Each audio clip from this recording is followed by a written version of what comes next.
매일 성경 묵상을 돕는 해설 가이드입니다. 안녕하세요. 묵상 코치입니다.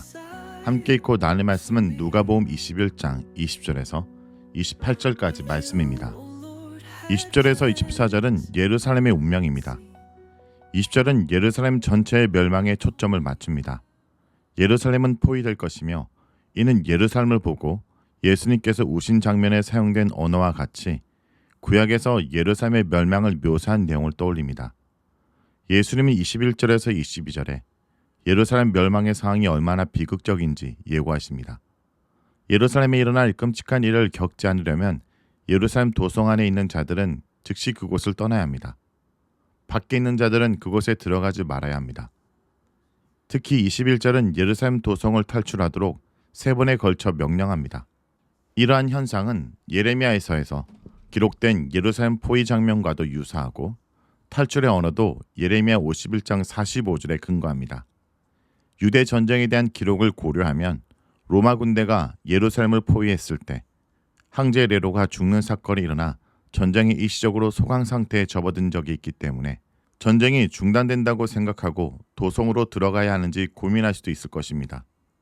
22절은 예루살렘 멸망을 눈앞에 둔 비극의 순간에 제자들이 예루살렘을 떠나야 하는 이유를 설명합니다.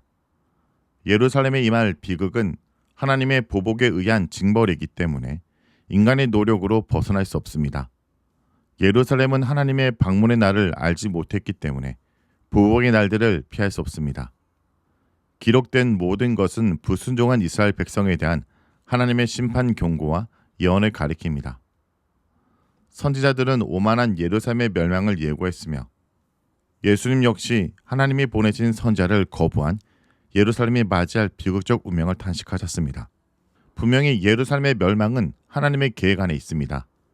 23절에서 24절은 그날에, 즉 22절의 보복의 날들에 예루살렘이 맞이할 비극이 어느 정도인지 보여줍니다. 헬라어 문장을 시작하는 하로다라는 것은 비극을 극대화하고 6장 24절에서 26절의 용례를 반복합니다. 임신한 여자들과 함께 젖먹이 아이들을 돌봐야 하는 여자들은 도피하는 데 더 큰 어려움을 당합니다. 아이의 울음소리 때문에 발각되기 쉽고 갓난아이를 안고 도피하는 어려움을 겪을 수밖에 없습니다. 무엇보다 어린 생명을 지켜줄 수 없는 어머니의 비통함은 말로 형용할 수 없습니다. 이스라엘 백성에게 임한 고통은 하나님의 진노 때문입니다. 땅은 세상 전체가 아니라 유대 지역을 지칭합니다. 하나님의 보복이 이 백성, 곧 하나님 백성에게 임하는 것은 충격이고 비극입니다.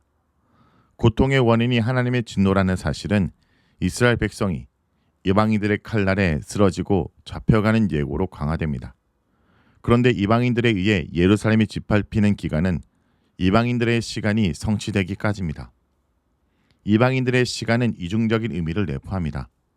이방인들이 하나님의 목적에서 중심적인 위치를 차지하게 될 일시적 기간을 가리킬 것입니다. 그때 이후에는 조명이 다시 예루살렘을 비출 것입니다. 일시적으로 예루살렘이 초토화되고 시온이 이방인들에 의해 모욕당하지만 시간이 흐르면서 복음이 이방인들에게로 확장되는 섭리가 실현됩니다.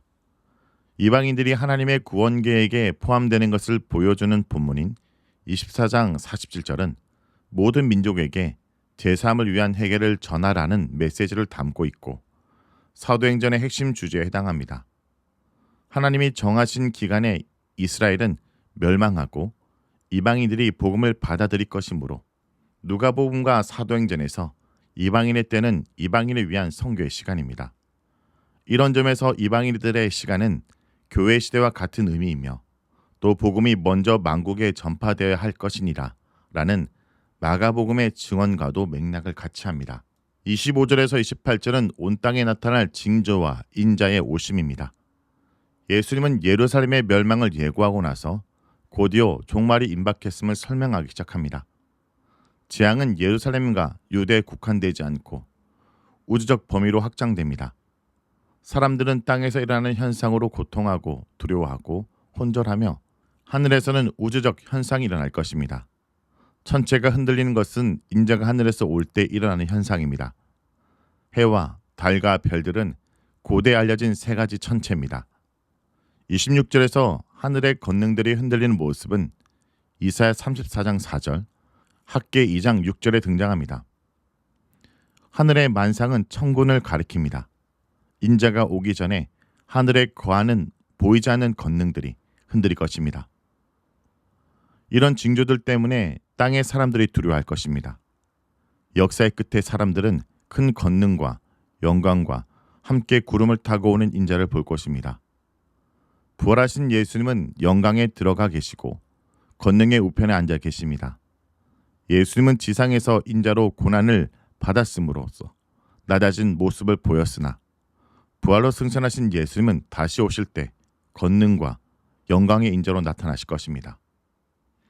인자의 초림과 재림의 차이는 권능과 영광입니다. 인자의 오심을 사람들이 보는 개념은 스가랴 12장 10절에 나오며 다니엘 7장 13절에서는 구름을 타고 오는 인자를 보는 장면이 묘사됩니다. 3인칭 복수인 보다의 주어는 사람들 전체를 지칭합니다. 즉 인자는 사람들이 볼 수 있도록 등장할 것입니다. 인자는 사람들을 향해 오실 것입니다. 인자의 오심을 예고하는 피조 세계 징조들이 나타나기 시작할 때 제자들은 고개를 들어야 합니다. 이런 일이 되기를 시작하거든 이런 일들은 피조 세계 전체에 일어날 징조들과 인자의 오심을 가리킵니다. 너희의 머리에 너희는 그리스도인의 공동체를 가리키고 26절에 사람들과 대조됩니다. 인자의 오심은 사람들에 대한 심판과 구속으로 기결되기 때문에 사람들은 징조가 나타나면 공포에 질릴 것이지만 신자들은 머리를 들어야 합니다. 머리를 드는 동작은 하나님의 개입에 의해 절망과 고통을 딛고 일어서는 희망과 감격을 보여줍니다. 제자들은 인자와 관련된 징조들이 일어나기 시작할 때 두려움이나 당혹감이 아니라 기대하며 기뻐해야 합니다. 하늘나라의 복에 참여할 시간이 다가왔기 때문입니다. 여기서 예루살렘의 분개와 인자의 오심은 서로 다른 시기에 일어나는 다른 사건입니다. 예루살렘 성전 파괴는 인자가 오시기 전에 상황을 미리 보여주는 역할을 하지만 인자가 오는 징조는 아닙니다. 초기 교회는 인자의 오심을 미래에 일어날 초자연적이고 신적인 개입으로 이해해왔습니다. AD 70년에 성전 파괴가 구속에 가까운 것을 알리는 희망의 계가 될 수 없습니다. 예루살렘이 포위될 때 도망하라는 명령이 문자적, 실제적 의미를 담고 있듯이 인자의 오심도 실제 현상입니다.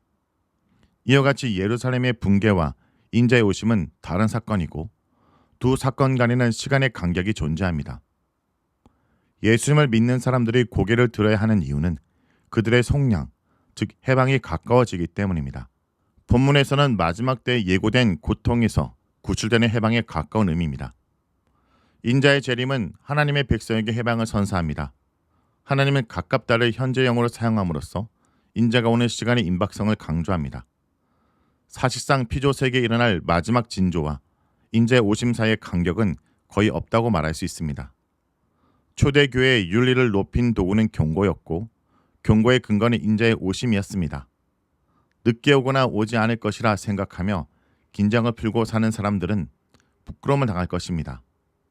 신자는 인자의 재림을 확신하고 그날이 소망의 날일 것을 믿으며 주를 위해 인내하며 희생하는 삶을 살아야 합니다.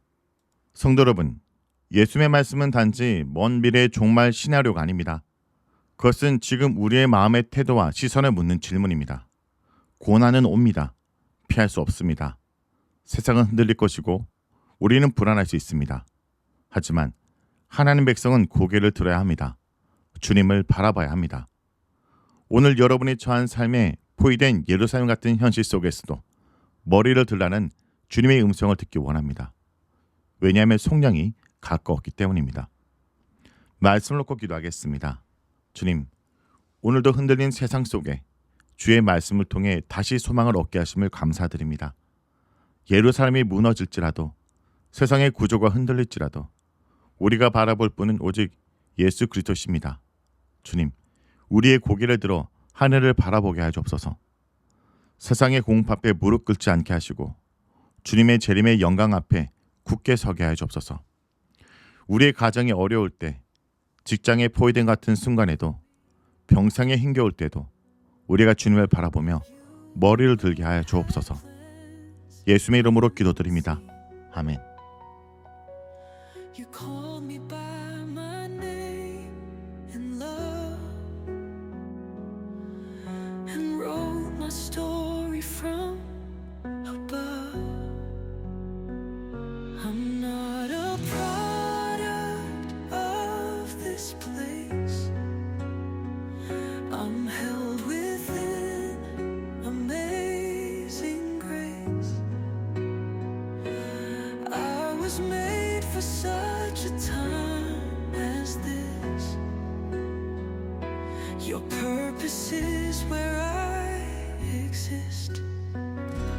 It is not the world that wanted me here, but God who placed me, God who drew